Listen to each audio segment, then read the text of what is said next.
Bienvenidos desde aquí. Les saluda Giovanna de Michele a nuestro encuentro con los eventos y las informaciones internacionales que marcan el rumbo de la historia. Hoy vamos a conversar acerca de la situación política que vive un atribulado país latinoamericano. Una situación política que se viene incluso arrastrando desde hace más de 5 años. ¿Quiere conocer los detalles? Veamos esta nota. Desde el 7 de diciembre del 2022, la crisis política en Perú se ha intensificado a gran escala.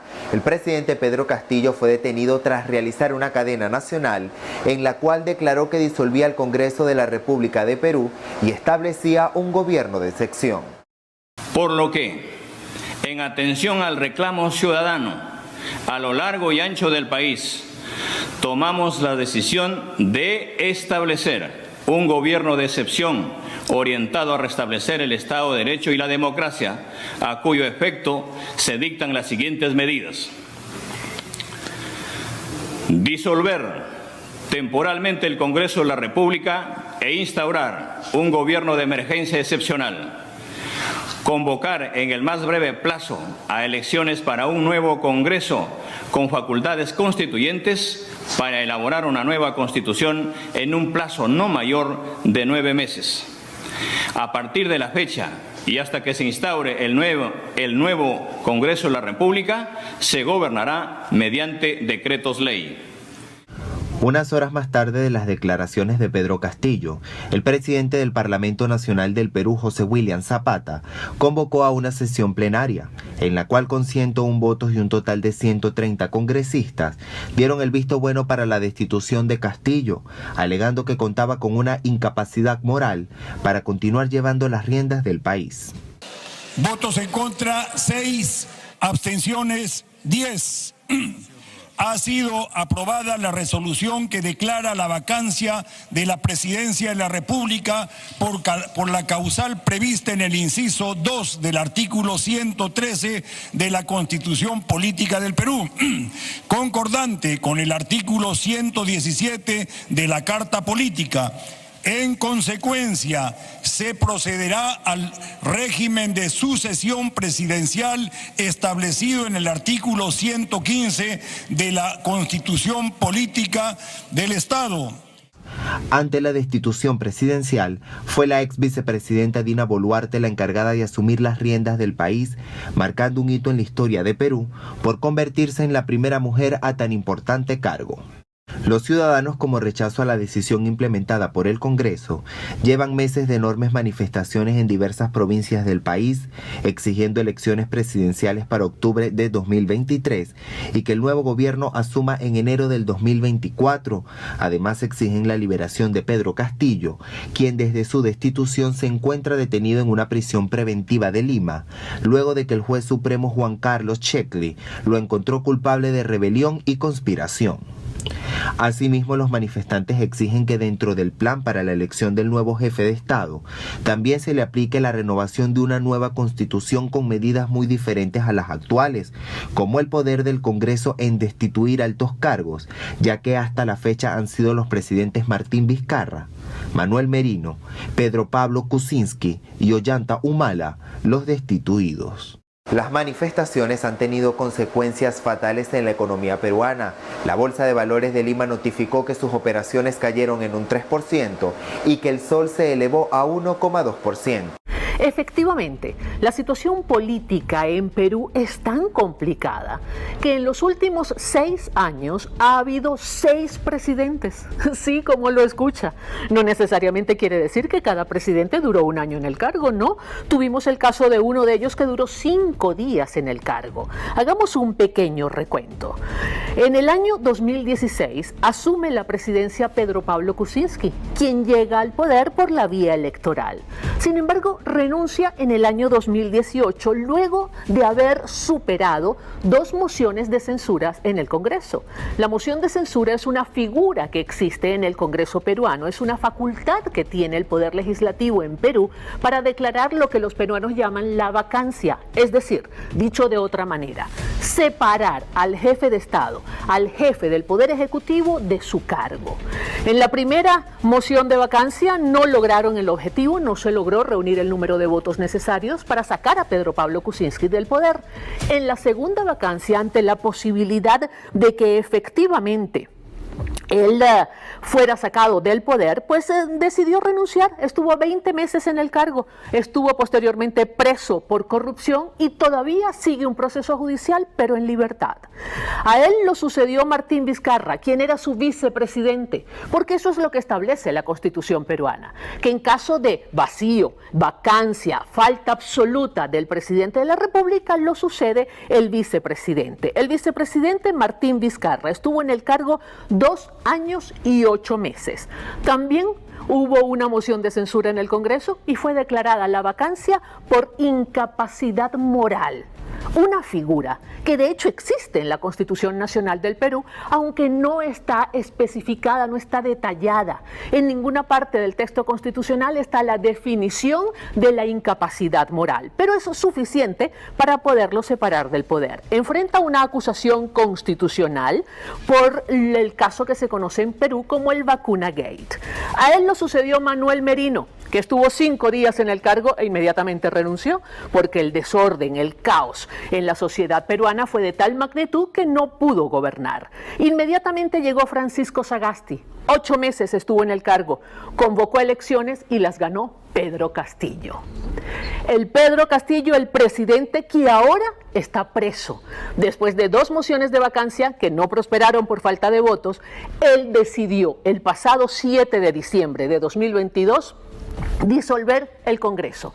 Y por disolver el Congreso lo agarró la Constitución, que considera que eso es una razón suficiente para separarlo del cargo. En estos momentos está enfrentado a la justicia y privado de libertad. Vamos a una pausa y enseguida venimos con los expertos desde Lima, Perú, para analizar esta situación.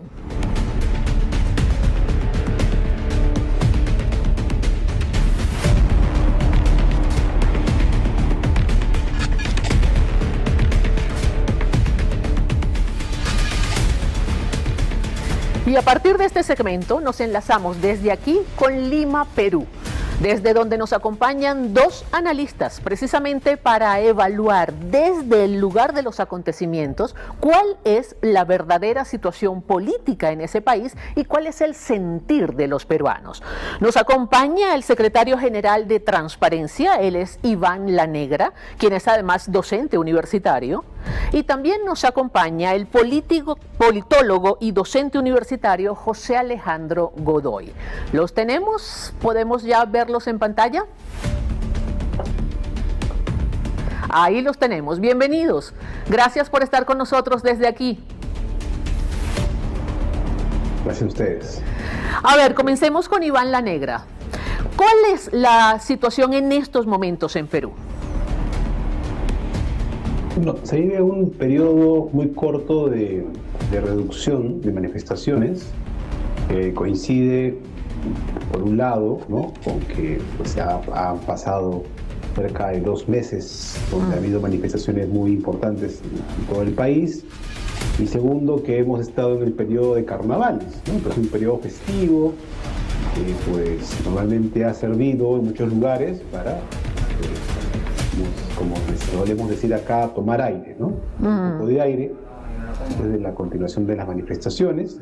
Y de otro lado, el gobierno y el parlamento pues entienden que esta suerte de reducción va a ser algo, creen ellos, pues ya definitivo, o en todo caso las manifestaciones que vienen no van a ser tan importantes y por lo tanto algo así como que ya pasó lo más difícil y más bien están postergando, dilatando cualquier decisión sobre el adelanto de elecciones generales, ¿no? que es uno de los temas donde hay mayor consenso nacional, ¿no? De acuerdo con últimas encuestas, estamos hablando de casi 9 de cada 10 personas en el país que están de acuerdo con adelantar las elecciones, ¿no? Entonces ese es un tema que seguramente va a marcar la agenda en las próximas semanas. Ahora, profesor Godoy, ¿eso quiere decir que de alguna manera el pueblo peruano se resignó o están aceptando la situación, están aceptando la presidencia de la señora Dina Boluarte? No es necesariamente un tema de resignación, sino como da mi colega Iván La Negra, lo que hay es un periodo de apaciguamiento temporal de las manifestaciones. De hecho, ya para los próximos días y semanas ya existen convocatorias de estas manifestaciones, de nuevas movilizaciones, ¿no? Además, sostener de modo permanente durante 2 meses este tipo de marchas resulta difícil en cualquier parte del mundo, considerando además que buena parte de la economía peruana es una economía informal, que hay mucha gente que vive el día a día y por tanto también requieren continuar con un cierto flujo de ingresos que les permita sostener algunas semanas adicionales de movilización. Lo que ocurre, claro, es que si bien es cierto que hemos tenido 2 meses de movilizaciones, lo que se brinda como salida de parte del Congreso de la República ha sido hasta el momento seguir dilatando el problema, seguir dilatando el tema de una posibilidad de discusión del adelanto de elecciones. Y cuando tenemos esta dificultad, lo que termina ocurriendo es que también puede haber un cierto cansancio por parte del público en general en torno a esto, pero además hay que mencionarlo, estamos ante 2 poderes del Estado que tienen tan bajo nivel de aprobación que en este momento ya cualquier tipo de escándalo o violación simple y llanamente ya no termina generando algún tipo de incentivo para que estos poderes del Estado se comporten bien. La presidenta Boluarte está en 15% de aprobación. Según una reciente encuesta, el Congreso se encuentra en 6% de aprobación, es decir, casi ya dentro del margen de error. Fíjese que no hay un incentivo institucional para ello. Sí, qué interesante lo que está diciendo, profesor Godoy, porque a pesar de la bajísima aprobación que tiene el Congreso peruano, tiene la altísima potestad de poner y quitar presidentes. En 6 años Perú ha tenido 6 presidentes y los 6 presidentes ha sido por intervención del Congreso, salvo uno, que fue Pedro Pablo Kuczynski y otro que llegó por el señor Pedro Castillo, que llegó por elecciones. Pero los otros 4 han sido por una decisión del Congreso.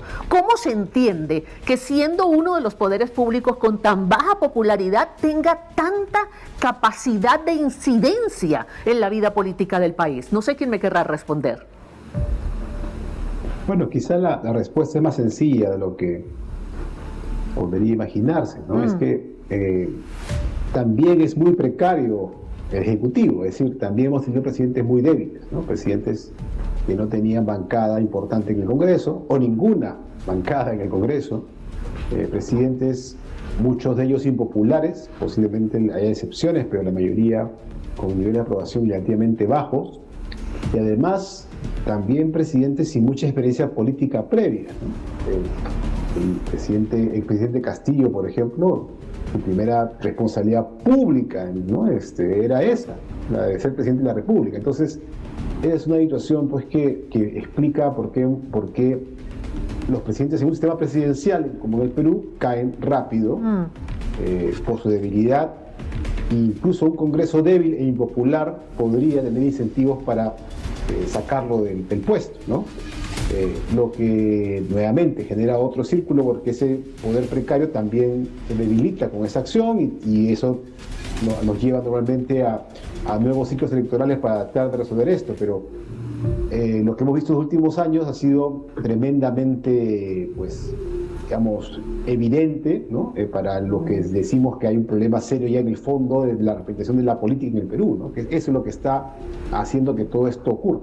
Ahora, ¿por qué el electorado peruano elige a un personaje como Pedro Castillo sin ningún tipo de experiencia? No me respondan ahorita, vamos a una pausa. Al regreso quisiera comenzar por ahí. ¿Por qué el electorado peruano escoge a un candidato como Pedro Castillo sin ningún tipo de experiencia, sin ningún tipo de trayectoria política? Vamos a una pausa y enseguida volvemos con más desde aquí.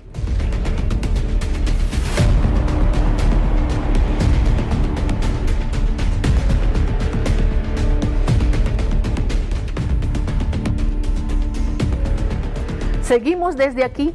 Hoy conversando con dos analistas que nos acompañan desde Lima, Perú, precisamente para abordar todo lo relativo a la crisis política que se ha venido viviendo en ese país, no desde ahora, sino desde hace aproximadamente 6 años, pero que ha encontrado un punto, si se quiere, clímax en los últimos meses. Nos acompañan precisamente Iván La Negra, él es secretario general de la organización Transparencia y además es profesor universitario. También está con nosotros el politólogo e igualmente profesor universitario José Alejandro Godoy.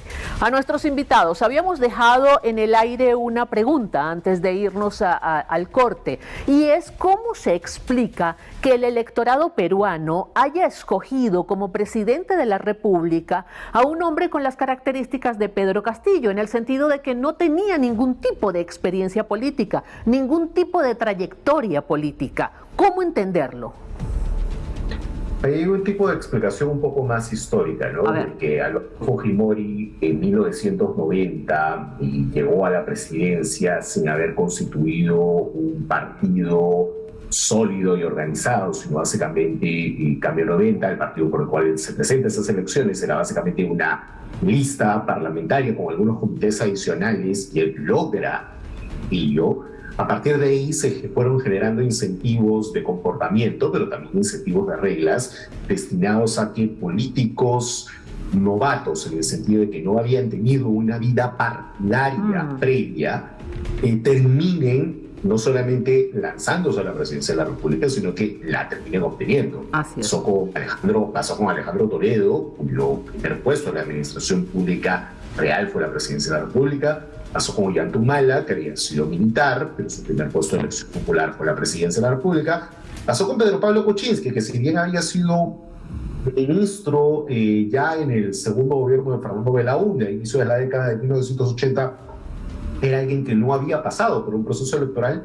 Y pasó con Pedro Castillo, que si bien había militado en el partido de Alejandro Toledo en años anteriores, era la primera vez que se exponía a una elección tan importante. Entonces, eso es una primera cuestión que hay que explicar. Una segunda cuestión es que Pedro Castillo se enfrenta a Keiko Fujimori, ¿no?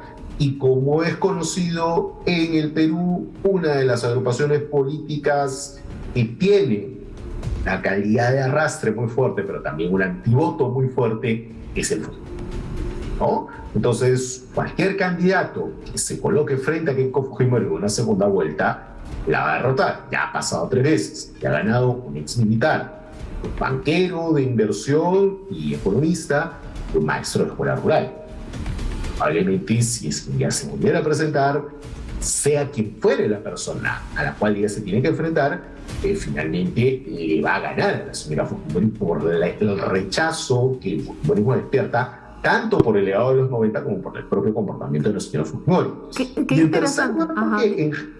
Y en tercer lugar, porque en el Perú tenemos la posibilidad de que candidatos sin ningún tipo de experiencia previa, salvo la profesional, puedan ser muy rápidamente conocidos y muy rápidamente llegar a un puesto de elección popular, porque hay una búsqueda siempre de lo nuevo, de la renovación, de cambiar siempre frente a lo que se ha dado en otros momentos, y eso es lo que también genera efectivamente de que tengamos no solamente una alternativa consolidada de oferta política, sino que también haya una demanda de los electores por buscar cosas que son novedosas siempre. ¿Eso quiere decir que hay una suerte de rechazo al status quo? ¿Que cualquiera que se oponga al status quo y se interpreta a Keiko Fujimori como parte del status quo tiene grandes posibilidades de obtener la victoria en Perú? Sí, bueno, es que tenemos la cifra de rechazo, desconfianza en los políticos más altas de la región. Entonces, tienes un enorme desprestigio del establishment, ¿no? Y entonces es normal que ante esa situación, propuestas que sean críticos ante ese grupo, pues tengan alguna posibilidad. Ahora, no es automático, tampoco es que cualquiera puede ganar las elecciones, tienen que haber ciertas condiciones, se cruzan una serie de factores. Por ejemplo, en el caso de Castillo, un factor que se cruzó fue una enorme fragmentación del voto. Por el porcentaje que sacó él, cerca de 19%, o menos, si lo que mejor la tienes acá, no pasaba a segunda vuelta en ninguna elección normal en el Perú. Y en esta que hubo, quedó primero. Entonces, entonces no solamente es el tema de ser anti-establishment, sino también tener ciertos recursos mínimos y además un poco aprovechar la suerte de una campaña en concreto. 1.000.000 de gracias por haber estado con nosotros desde aquí. A Iván Lanegra, profesor, secretario general de la organización Transparencia en Perú, y a José Alejandro Godoy, politólogo y también profesor universitario en Lima, Perú. Gracias por estar con nosotros. Ahora mis conclusiones acerca de esta situación en Perú. Perú no escapa de toda la realidad latinoamericana. En Latinoamérica parece haber un rechazo cuasi generalizado a lo que se reconoce como el establishment, el status quo, el sistema tal como ha sido consolidado en los últimos años. Hay una resistencia de los partidos políticos tradicionales a renovarse, a renovar el discurso, a renovar sus liderazgos, y hay un hastío de la población, de los pueblos latinoamericanos, hacia políticas que han demostrado un rotundo fracaso durante muchos años. Esto está llevando a innovar, inclusive en la política, con las terribles consecuencias que genera no solamente en Perú, sino también en otros países de la región. Será hasta una próxima entrega desde aquí.